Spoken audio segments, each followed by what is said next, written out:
आज की क्लास में बेसिकली स्वेलिंग से रिलेटेड एक टॉपिक है। ऑल्दो ये मिसलेनियस स्वेलिंग के अंदर ये टॉपिक आता है और पॉसिबल है कि इसमें शॉर्ट नोट्स में लिखने के लिए आ जाता है या डिस्क्रिप्शंस इस पर आ जाता है, तो वो टॉपिक हम डिस्कस करेंगे। तो ऑलरेडी हमने डिस्प्ले कर दिया। टॉपिक बेसिकली किलॉइड है और आपने पॉसिबल है कि इस तरह केसेस देखे होंगे। तो किलॉइड की बात करेंगे आज की क्लास में।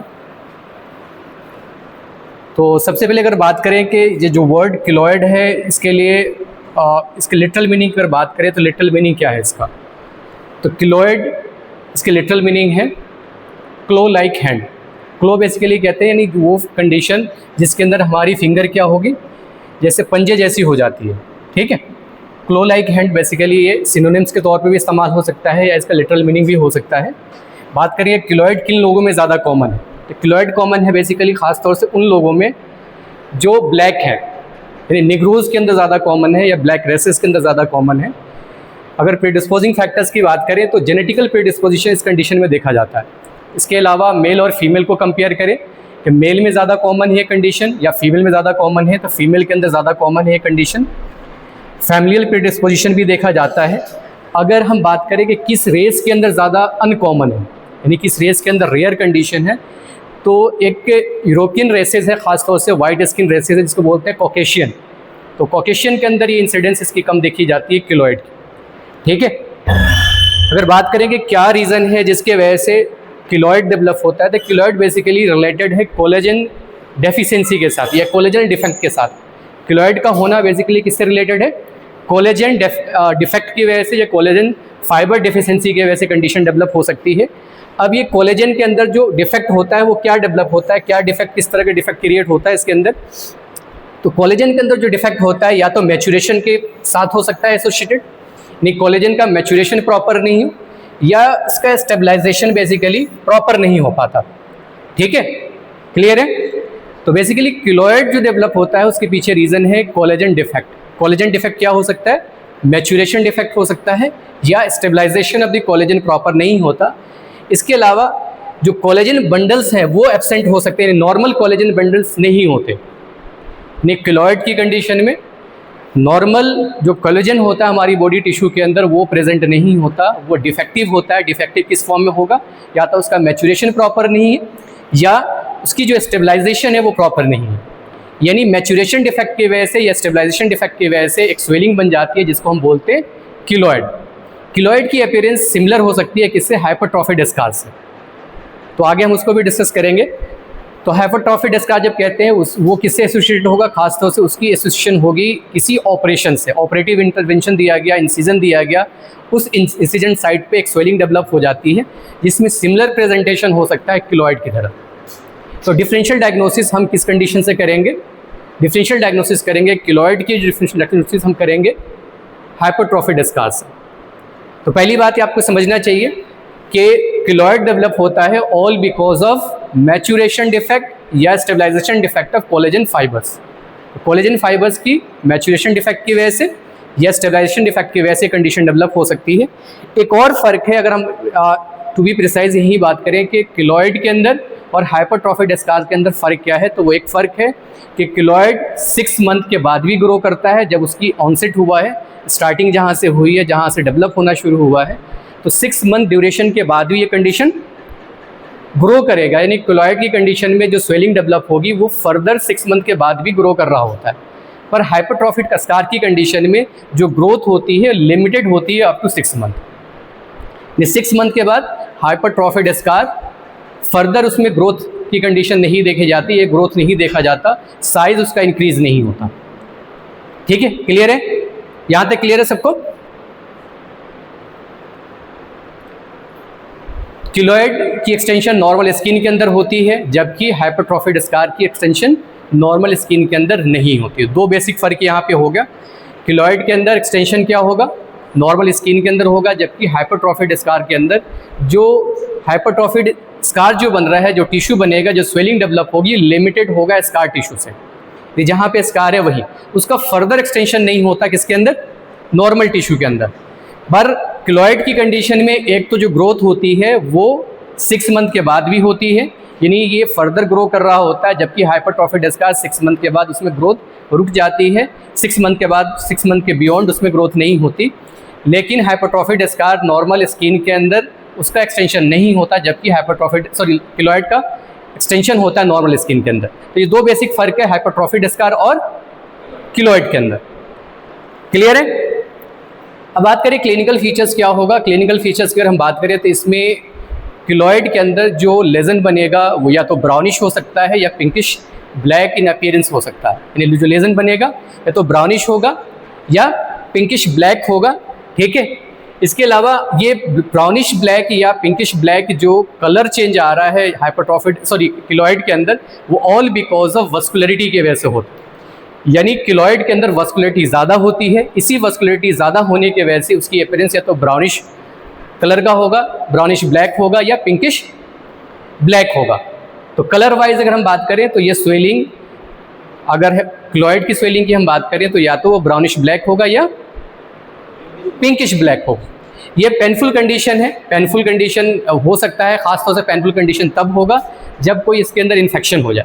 मेजॉरिटी ऑफ दी कंडीशन है पेशेंट को इचिंग होती है उस एरिया के अंदर। तो किलॉइड की कंडीशन में पेशेंट की complain majority of the condition में उस एरिया के अंदर इचिंग होती है, इचिंग की कंडीशन देखी जाती है। इसके अलावा पेनफुल भी हो सकता है अगर वो इन्फेक्टेड हो जाए। इन्फेक्टेड हो जाए तो पेनफुल हो सकता है, टेंडर भी हो सकता है कई बार। इसके अलावा हाइपर एस्थेटिक कंडीशन डेवलप हो सकती है, ठीक है। तो हाइपर एस्थेटिक कंडीशन कई बार इसके साथ साथ इचिंग भी एसोसिएटेड होती है, ठीक है। ये किलॉइड की कंडीशन एक सिंड्रोम के साथ एसोसिएटेड होती है जिसको बोलते हैं एलर-डेनलोज सिंड्रोम्स। एलर-डेनलोज सिंड्रोम के साथ साथ ये कंडीशन एसोसिएटेड होती है। यानी बेसिकली एक कंडीशन है, एक आप कह सकते हो कि एक सिंड्रोम है। सिंड्रोम बेसिकली कंजेनाइटल डिफॉर्मिटी के तौर पे ये भी प्रेजेंट होता है। एक कंजेनाइटल आप कह सकते हैं माल फॉर्मेशन के वजह से सिंड्रोम डेवलप होता है, जिसको बोलते हैं एलर-डेनलोज सिंड्रोम। इसके साथ साथ किलॉइड की कंडीशन, इस डिजीज़ से जो सफ़रर है उनमें ये कंडीशन देखी जाती है। क्लियर है? कई बार किलॉइड की जो अपीयरेंस होती है जिस साइड पे ट्रॉमा हुआ है, ट्रॉमा के बाद किलॉइड डेवलप हो जाता है। सपोज करिए ईयर पियर्सिंग के बाद, ईयर पियर्सिंग के बाद अक्सर देखा जाता है कुछ फीमेल्स के अंदर, कुछ गर्ल्स के अंदर जिस साइड पे पियर्सिंग हुई है वहाँ एक स्वेलिंग डेवलप हो जाती है, वो स्वेलिंग किलॉइड होता है। तो ट्रॉमा के बाद किलॉइड डेवलप हो सकता है या कई बार स्पॉन्टेनियसली भी किलॉइड डेवलप हो जाता है। तो मेजॉरिटी ऑफ दी कंडीशन में जो किलॉइड की डेवलप होती है या तो ट्रॉमा के बाद हो जाती है या कई बार इसकी डेवलपमेंट पोस्ट ट्रॉमा के साथ साथ कई बार स्पॉन्टेनियस भी इसकी स्टार्टिंग हो जाती है, इसकी ग्रोथ डेवलप हो जाती है किलॉइड की। तो एक ट्रॉमा बेसिकली प्रीडिस्पोजिंग फैक्टर हो सकता है किसकी कंडीशन में? किलॉइड की कंडीशन में। क्लियर है? तो जैसे मैंने शुरू में बताया था कि ब्लैक रेसेस के अंदर ज़्यादा कॉमन है, नेग्रोज बेसिकली अफ्रीकन रेसेस हैं जिसके अंदर इनकी इंसिडेंस ज़्यादा पाई जाती है, यानी किलॉइड की इंसिडेंस ज़्यादा पाई जाती है नेग्रोज के अंदर, ठीक है। इटियोलॉजिकल फैक्टर्स अगर हम बात करें तो इसमें प्रोलिफरेटिंग इमेच्योर फाइब्रोब्लास्ट होते हैं। इमेच्योर फाइब्रोब्लास्ट बेसिकली ये डेवलपमेंटल डिफेक्ट की वजह से होगा, या आप कह सकते हैं डेवलपमेंटल डिफेक्ट बेसिकली स्टेबलाइजेशन और मैच्योरेशन डिफेक्ट ऑफ कोलेजन की वजह से होगा, ठीक है। ये होगा। इसके अलावा ब्लड वेसल्स, इसमें प्रोलिफरेटिंग ब्लड वेसल्स प्रेजेंट होंगे जो इमेच्योर ब्लड वेसल्स होंगे। इसके अलावा टाइप 3 थिक कोलेजन स्ट्रोमा पाया जाता है, ये भी नॉर्मल कोलेजन नहीं है। तो बेसिकली जो स्कार बनता है या जो हाइपरट्रॉफिड कोलेजन बेसिकली जो किलॉइड की कंडीशन में जो स्वेलिंग डेवलप होती है उसके अंदर 3 चीज़ें होती हैं। एक तो फाइब्रोब्लास्ट, इमेच्योर फाइब्रोब्लास्ट प्रेजेंट होगा उसकी कंडीशन में। इसके अलावा इमेच्योर ब्लड वेसल्स प्रेजेंट होंगे। इसके अलावा टाइप 3 कोलेजन स्ट्रोमा प्रेजेंट होता है और यही बेसिकली डिफरेंट होता है नॉर्मल टिश्यू से। तो हमारे नॉर्मल टिश्यू है स्किन की, जो नॉर्मल स्ट्रक्चर्स हैं उनमें ये चीज़ें नहीं होती, पर जहाँ किलॉइड की कंडीशन देखी जाती है ये एबनॉर्मल कोलेजन डेवलपमेंट या मैच्योरेशन डिफेक्ट की वजह से कंडीशन डेवलप होती है। तो एबनॉर्मिटी बेसिकली यही है जो हम डिस्कस कर रहे हैं, ठीक है। साइट्स की बात करें कि किलॉइड किस साइड पर डेवलप होता है, तो इसके लिए कॉमनेस्ट साइट है स्टर्नम। कौन सी साइट है? स्टर्नम, ये कॉमनेस्ट साइट है, ठीक है। इसके अलावा अदर साइट की बात करें, किस अदर साइट पे किलॉइड डेवलप हो सकता है, वो है अपर आर्क या चेस्ट वाल है या लोअर नेक का एरिया है या फ्रंट का एरिया है, वहाँ किलॉइड डेवलप हो सकता है। डिफरेंशियल डायग्नोसिस, जैसे शुरू में बताया था, डिफरेंशियल डायग्नोसिस हम किस कंडीशन से करेंगे? हाइपरट्रॉफिड स्कार से करेंगे। डिफरेंशियल डायग्नोसिस के लिए मैंने पॉइंट्स बता दिया था कि हाइपरट्रॉफिड स्कार लिमिटेड होगा in the area of incision, जिस एरिया में इंसिजन दिया गया है वहीं लिमिटेड होगा। नॉर्मल टिश्यू के अंदर इसका एक्सटेंशन नहीं होता, जबकि क्लोराइड का एक्सटेंशन नॉर्मल टिश्यू के अंदर भी होता है। हाइपरट्रॉफिड स्कार टाइम बॉन्डेड है, यानी 6 मंथ के बाद इसके अंदर फर्दर कोई ग्रोथ नहीं देखी जाती, जबकि क्लोराइड के अंदर 6 मंथ के बाद भी ग्रोथ देखी जाती है, यानी 6 मंथ के बाद भी क्लोराइड ग्रो कर रहा होता है, यानी उसके अंदर ग्रोथ देखी जाती है। ट्रीटमेंट की हम बात करें तो ट्रीटमेंट बेसिकली कंट्रोवर्शियल ट्रीटमेंट है। अलग अलग बुक के अंदर अलग अलग सर्जन के साथ, अलग अलग सर्जन्स के पास उसका ट्रीटमेंट जो होगा थोड़ा सा अलग होता है, तो किसी एक ट्रीटमेंट को हम फॉलो नहीं कर सकते। ट्रीटमेंट बेसिकली कंट्रोवर्शियल है, किसी के सामने किसी के अकॉर्डिंग कुछ ट्रीटमेंट बेहतर है, किसी के अकॉर्डिंग कुछ ट्रीटमेंट बेहतर है। तो बेसिकली जो ट्रीटमेंट हम करते हैं उसमें हम ट्राइएमसिलोन का इंजेक्शन देते हैं। बेसिकली एक कॉर्टिकोस्टेरॉइड है जिसको हम इंजेक्ट करते हैं किसके अंदर, लेजन के अंदर। ट्राइएमसिलोन के इंजेक्शन हम देते हैं इसमें, ठीक है, रेगुलर इंटरवल पे देते हैं। मेजॉरिटी ऑफ द कंडीशन में वीकली इंजेक्शन दिया जाता है। जिस एरिया के अंदर हम ट्राइएमसिलोन का इंजेक्शन देने वाले हैं, सबसे पहले इसको क्लीन करते हैं एंटीसेप्टिक सॉल्यूशन से। क्लीन करने के बाद फर्दर हम उस एरिया के अंदर निडल से इंजेक्शन को इंजेक्ट करेंगे। उसके लिए कई बार सपोज के लिए ट्राइएमसिलोन इंजेक्शन पेनफुल होता है, तो ऐसी कंडीशन में हम लोकल एनेस्थेटिक एजेंट को भी हम मिक्स करते हैं किसके साथ, ट्राइएमसिलोन इंजेक्शन के साथ। लोकल एनेस्थेटिक इफेक्ट से बेसिकली बेनिफिट ये होता है, जो पेन की कंडीशन होती है जब हम इंजेक्ट कर रहे होते हैं वो पेन की कंडीशन थोड़ी सबसाइड हो जाती है। तो मेजॉरिटी ऑफ द कंडीशन में ट्राइएमसिलोन इंजेक्शन देते हैं। इंजेक्शन में बेसिकली हम डाइल्यूशन के लिए हम लोकल एनेस्थेटिक एजेंट का इस्तेमाल करते हैं, जिससे डाइल्यूशन भी हमारा हो जाता है, साथ साथ में एनेस्थेटिक इफेक्ट भी इससे गेन हो जाता है। क्लियर है। हम बात करें कि इंजेक्शन कितने दिन तक हमें देनी पड़ती है, तो बेसिकली इंजेक्शन हम वीकली दे सकते हैं। अल्दो यहाँ 7 to 8 डेज़ पे हमने 10 डेज पे बोला है, पर वो वीकली आप दे सकते हो। और कई बार छोटे लेजन के अंदर 3 से 4 इंजेक्शन देने की ज़रूरत पड़ती है, और कई बार हमें लेजन के अकॉर्डिंग जैसे रिग्रेशन हो रहा है, जैसे रिस्पॉन्स आ रहा है, उसी हिसाब से हमें इंजेक्शन की ड्यूरेशन बढ़ानी पड़ती है। तो मेजॉरिटी ऑफ दी कंडीशन में हम वीकली इंजेक्शन देते हैं, और उसमें हम जैसे रिस्पॉन्स आ रहा है उसके अकॉर्डिंग डिसाइड करेंगे कि हमें 3 to 4 इंजेक्शंस देने हैं या उससे ज़्यादा इंजेक्शन देने हैं। ठीक है। एक और ट्रीटमेंट है बेसिकली इसमें, अब जो पहले हम इंजेक्शन सिर्फ स्टेरॉयड के इंजेक्शन दे रहे थे, सेकंड ट्रीटमेंट जो रिजीम है, सेकंड रिजीम है क्लोराइड के लिए, वो बेसिकली है कि सबसे पहले हम स्टेरॉयड के इंजेक्शन देंगे, जो लेजन है उसके अंदर स्टेरॉयड के इंजेक्शन देंगे। इससे रिग्रेशन होगा, क्लोराइडल जो मास है उसमें रिग्रेशन होगा। जब रिग्रेशन होगा उसके बाद हम एक्सीजन हम प्लान करते हैं। तो पहले हमने लार्ज साइज अगर क्लोराइड है उसके अंदर इंजेक्शन देंगे। इंजेक्शन देने से बेनिफिट क्या होगा, जो क्लोराइडल मास है वो रिग्रेस होगा साइज के अंदर। रिग्रेशन के बाद हम फिर एक्सीजन प्लान करेंगे। एक्सीजन के बाद दोबारा जिस एरिया के अंदर स्कार बना है उसके अंदर हम ट्राइएमसिलोन या आप बेसिकली कह सकते हो स्टेरॉयडल इंजेक्शन हम उसके अंदर देते हैं। तो ये सेकेंड ट्रीटमेंट है। इसके अलावा अदर ट्रीटमेंट की हम बात करें कि इसमें कई बार हम मेथोट्रेक्सेट भी देते हैं, विटामिन ए भी सप्लीमेंट करते हैं। इसके अलावा कई बार सिलिकॉन जेल शीथिंग हमें करनी पड़ती है। टॉपिकल रेटिनॉइड क्रीम हम अप्लाई कर सकते हैं, लेज़र थेरेपी भी हो सकती है। इसके अलावा विटामिन ई या पाम ऑयल का भी इस्तेमाल किया जाता है इस एरियाज़ के अंदर। ठीक है। अब ट्राइएमसिलोन इंजेक्शन जो हमने इससे पहले डिस्कस किया था वो बेसिकली इफेक्ट किस तरह से करता है। ट्राइएमसिलोन बेसिकली रिड्यूस करता है फाइब्रोब्लास्ट प्रोलिफरेशंस को, फाइब्रोब्लास्ट की प्रोलिफरेशंस कम कर देगा, और कोलेजन सिंथेसिस को, कोलेजन जो extra amount of collagen synthesis जो एबनॉर्मल सिंथेसिस हो रही है उसको भी रेगुलेट करता है। तो बेसिकली फाइब्रोब्लास्ट की वजह से फाइब्रोसिस हो रही है, वहाँ एक्स्ट्रा अमाउंट ऑफ फाइब्रोब्लास्ट बन रहा है और कोलेजन एबनॉर्मलिटीज़ भी होती है। तो इसको करेक्ट करने के लिए ट्राइएमसिलोन इंजेक्शन हम जब देते हैं, इसका बेसिक हमारा बेनिफिट होता है एक तो फाइब्रोब्लास्ट के प्रोलिफरेशंस को कम करना, साथ साथ में जो कोलेजन फॉर्मेशन हो रहा है, जो एबनॉर्मल कोलेजन फॉर्मेशन हो रहा है उसको रोकना। इसके अलावा एक और ट्रीटमेंट है जो सर्जिकल ट्रीटमेंट है। सर्जिकल ट्रीटमेंट बेसिकली इंट्रालेजल एक्सीजन है। इंट्रालेजल एक्सीजन का मतलब ये है कि हम लेजन की हेल्दी मार्जिन या लेजन की थोड़ी सी मार्जिन छोड़कर हम एक्सीजन करते हैं। जनरली हम कोई भी एक्सीजन करते हैं वो नॉर्मल टिश्यू के अंदर एक्सीजन किया जाता है, पर जब क्लोराइड के लिए एक्सीजन करते हैं उसमें पहले तो क्लोराइड में एक्सीजन हम प्लान नहीं करते। प्लान इस वजह से नहीं करते कि जहाँ भी हम एक्सीजन करते हैं क्लोराइड में पॉसिबिलिटी क्या होती है, उससे लार्ज स्कार बनने की पॉसिबिलिटी ज़्यादा होती है। तो इसमें मॉडिफाइड तरीके से हम एक्सीजन करते हैं। मॉडिफाइड तरीका बेसिकली ये है कि हम कुछ मार्जिन छोड़कर एक्सीजन करते हैं। एक लेयर या एक मार्जिन हम जो लेजन का है उसको छोड़ेंगे, उसके बाद उसके इंट्रा लेजन बेसिकली हम इंसीजन देते हैं और उसी तरह से एक्सरसाइज करेंगे। उसके बाद स्कार मार्जिन बेसिकली ये प्रिवेंट करते हैं, जो स्कार मार्जिन हम छोड़ रहे हैं वो बेसिकली प्रिवेंट करता है रिकरेंसी को। पॉसिबल है कि जब स्कार मार्जिन बच गया उसके अंदर हम आफ्टर एक्सीजन इंट्रालेजनल हम स्टेरॉइड इंजेक्शन दे सकते हैं, या उसमें केनाकॉर्ड इंजेक्शन हो सकता है, या ट्राइमसलोन का जो अदर ब्रांड्स है उसका इंजेक्शन हम दे सकते हैं इसके अंदर, ठीक है। इसके अलावा कई बार हम एक्सीजन करते हैं, एक्सीजन के साथ साथ हम रेडिएशन भी देते हैं। तो मल्टीपल ट्रीटमेंट हमने देखा, इसी वजह से मैंने बोला कि जो ट्रीटमेंट है वो कंट्रोवर्शियल है। किसी एक ट्रीटमेंट को हम ट्रीटमेंट ऑफ चॉइस नहीं मान सकते, किसी एक ट्रीटमेंट को आइडियल ट्रीटमेंट नहीं मान सकते, हर ट्रीटमेंट का रिस्पॉन्स अलग है। तो हमने 3 या 4 तरीके से ट्रीटमेंट डिस्कस किया है।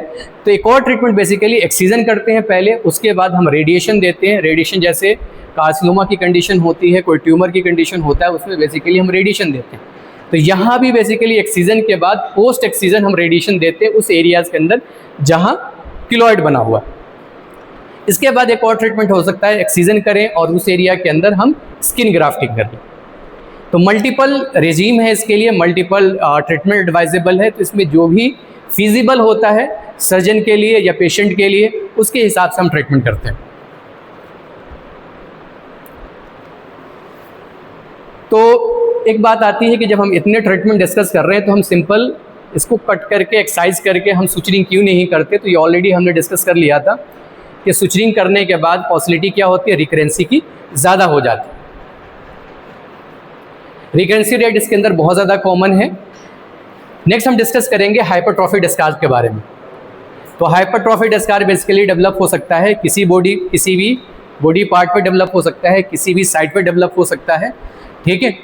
इसके अलावा जेनेटिकल प्रीडिस्पोजिशन यहाँ पे नहीं देखा जाता, जैसे कि हम किलॉइड के अंदर देख रहे थे। तो यहाँ जेनेटिकल प्रीडिस्पोजिशन नहीं देखा जाता, फैमिलियर प्रीडिस्पोजिशन भी नहीं देखा जाता है इसके अंदर। इसके अलावा जैसे 2 पॉइंट हमने डिस्कस किया था, उसमें डिस्कस किया था कि लिमिटेड, इसकी ग्रोथ लिमिटेड होती है 6 मंथ तक। 6 मंथ के बियॉन्ड इसमें ग्रोथ नहीं देखी जाती है। ये लिमिटेड होता है स्कार टिश्यू के अंदर, जिस एरिया के अंदर स्कार बना है, जहाँ इंसिजन दिया है, उसी के अंदर इसकी जो एक्सटेंशन होगा हाइपरट्रॉफिक स्कार का, स्कार टिश्यू के अंदर ही लिमिटेड होता है, ठीक है। नॉर्मल स्किन के अंदर इसका एक्सटेंशन नहीं होता। स्पॉन्टेनियस इंप्रूवमेंट कई बार देखी जाती है विद ट्रीटमेंट और कई बार विदाउट ट्रीटमेंट, ठीक है। अब इसे कलर वाइज डिफ्रेंशिएट करें तो जहाँ किलॉइड का जो कलर हमने डिस्कस किया था, किलॉइड की कंडीशन में या तो पिंकिश ब्लैक होगा या ब्राउनिश ब्लैक होगा। यहाँ जो कलर होगा स्लाइट पेल होता है, पेल ब्राउन की कंडीशन होती है। यानी हाइपरट्रॉफिक स्कार और किलॉइड में भी इस तरह से भी आप फर्क कर सकते हैं अपीयरेंस वाइज भी। तो अपीयरेंस वाइज देखें तो जो किलॉइड है वो बेसिकली ब्राउनिश ब्लैक है या पिंकिश ब्लैक है, जबकि हाइपरट्रॉफिक स्कार जो होगा वो पेल ब्राउन होगा। ये पेनफुल नहीं होता, नॉन टेंडर होता है, सेल्फ लिमिटिंग होता है, रिस्पॉन्ड करता है कॉर्टिकोस्टेरॉइड इंजेक्शन का, स्टेरॉइडल इंजेक्शन का। रिकरेंसी इसमें अनकॉमन है, ठीक है। अब ये किस साइड पे ज़्यादा कॉमन होगा, ये बेसिकली डेवलप होता है ऐसे वुंड पे या ऐसे लेजन पे जो लेजन बेसिकली स्किन की क्रीजेस होती है, जिसको बोलते हैं लैंगर्स लाइन। ये सपोज करिए आपने इंसीजन दिया किसी ऐसे पार्ट के अंदर जहां आप उस इंसीजन लाइन से जो स्किन की लाइन होती है उससे क्रॉस कर रहे हैं। हमारी बॉडी के पार्ट पे हर जगह पे स्किन की जो क्रीजेस होती है डिफरेंट डायरेक्शन में मूव करती है। तो आइडियल प्रेफरेंस बेसिकली यही होता है सर्जन के लिए कि आप स्किन की जो क्रीज है, जिसको लैंगर्स लाइन बोलते हैं, उसके पैरेलल इंसीजन दीजिए। पैरेलल इंसीजन देने से जो स्कार बनता है अच्छा बनता है, उसके अंदर कॉस्मेटिक रिजल्ट बेहतर होता है। तो कई बार ये पॉसिबिलिटी नहीं होती, ये फिजिबल नहीं होता। तो अगर आप लैंगर्स लाइन को क्रॉस करते हुए इंसीजन देंगे तो ऐसे साइट पे हाइपरट्रॉफिक स्कार बनने का चांस ज़्यादा होता है, ठीक है।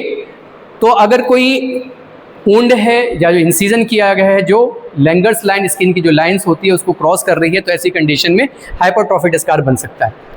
या डीप डर्मल बर्न है, वहाँ हाइपरट्रॉफिक स्कार बन सकता है। या वुंड जो सेकेंडरी इंटेंशन से जहाँ हीलिंग हो रही है वहाँ हाइपरट्रॉफिक स्कार बन सकता है, ठीक है। कॉम्प्लिकेशंस की बात करें तो कॉम्प्लिकेशन जो खास तौर से हाइपरट्रॉफिक स्कार के अंदर है कि इसमें स्कार ब्रेक हो सकता है, ठीक है, इन्फेक्शन हो सकता है, पेन एसोसिएटेड हो सकता है। इन्फेक्शन होगा तो ऑब्वियस सी बात है पेनफुल होगा, ठीक है। इसके अलावा एक और कंडीशन है, लॉन्ग स्टैंडिंग हाइपरट्रॉफिड स्कार के अंदर मैलिग्नेंट ट्रांसफॉर्मेशन हो सकता है। वो मैलिग्नेंट ट्रांसफॉर्मेशन है मार्जुलिन अल्सर। तो मैलिग्नेंट ट्रांसफॉर्मेशन हो सकता है हाइपरट्रॉफिड स्कार के अंदर। जो लॉन्ग स्टैंडिंग हाइपरट्रॉफिड स्कार है उसमें कॉम्प्लिकेशंस के तौर पर मार्जुलिन अल्सर डेवलप हो सकता है। ठीक है, ट्रीटमेंट यहाँ बेसिकली हम ट्रीटमेंट इस पर फोकस करते हैं कि कंट्रोल्ड प्रेशर वहाँ दिया जाता है, ऐसे गारमेंट्स का इस्तेमाल कराया जाता है। अगर उस एरिया के अंदर पॉसिबल है तो एक प्रेशर एक्सर्टिंग गारमेंट्स का इस्तेमाल किया जाएगा, स्टॉकिंग का इस्तेमाल करा सकते हैं। ठीक है, इसके अलावा रिवीजन हम एक्सीजन करा सकते हैं। एक्सीजन के बाद उसका क्लोजर दोबारा से हम करा सकते हैं। सपोज करिए एक बार ऑपरेशन किया गया, वहाँ हाइपरट्रॉफिड स्कार बन गया, तो स्कार को दोबारा से एक्सरसाइज करें और दोबारा से उसको रीसूचर कर दें। तो ये हमारा ट्रीटमेंट होता है। कई बार स्किन ग्राफ्टिंग की ज़रूरत पड़ सकती है ऐसी कंडीशन में। इसके अलावा जो हम किलॉइड के अंदर ट्रीटमेंट डिस्कस कर रहे थे वो कॉर्टिकोस्टेरॉइड या स्टेरॉइड थेरेपी का, वो हम इस्तेमाल कर सकते हैं, जिसमें ट्राइमसिनोन का इंजेक्शन हम दे सकते हैं।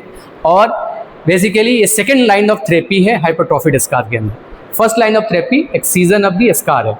कई बार ये सेल्फ लिमिटेड होता है, 6 मंथ के बाद अपने आप रिग्रेस होना शुरू हो जाता है इसके अंदर, तो कई बार हमें ट्रीटमेंट देने की ज़रूरत नहीं पड़ती।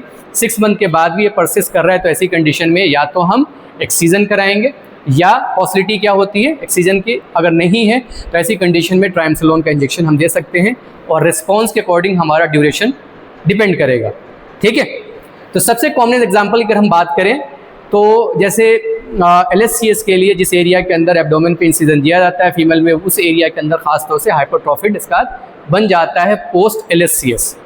ठीक है, तो अगर हम जो कुछ हमने डिस्कस किया है उसको डिफ्रेंशिएट करना चाहें किलॉइड के अंदर और हाइपरट्रॉफिड स्कार्स के अंदर, तो इस चार्ट की मदद से हम डिफ्रेंशिएट कर सकते हैं।